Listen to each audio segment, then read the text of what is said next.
An important story, and now there is a critical need for foster parents in the state of Georgia, and the governor now launching a statewide campaign to try to recruit and retain foster parents. The push comes at a time when high prices are threatening the well-being of kids already in the system. The group Atlanta Angels say there are more than 5,000 children in foster care just in Metro Atlanta. And as CBS 46's Sawyer Bussey explains, the problem doesn't just end when those children grow up.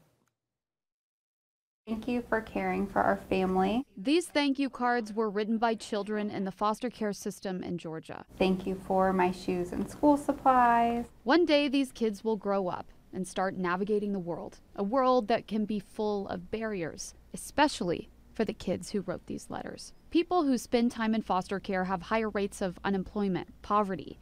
There are low high school graduation rates. Well, prior to the impact of our current economy and rent prices, we know that about 1 in 5 youth immediately upon aging out of foster care will become homeless. A major barrier is housing and homelessness. The rising rent is just going to exacerbate all of that. The people at Atlanta Angels are trying to make sure Georgia kids who've spent time in foster care don't have to navigate the world alone. One of their programs is called Dare to Dream. I work with youth ages 11 to 22 who are currently in foster care or have recently aged out. One of Olivia's jobs is to help guide kids through renting their first place. She says these kids many times have no support, no credit score, no working phone, no car, no idea how to find housing to begin with. Now, rising rent prices are in the mix as well. There's a shortage of housing in the city of Atlanta, which is going to most impact the most vulnerable, and that a lot of times is our kids.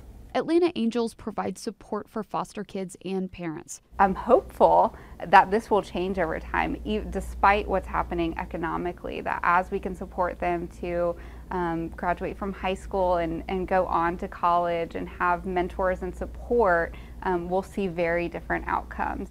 The work the nonprofit does doesn't stop when a child ages out of the system.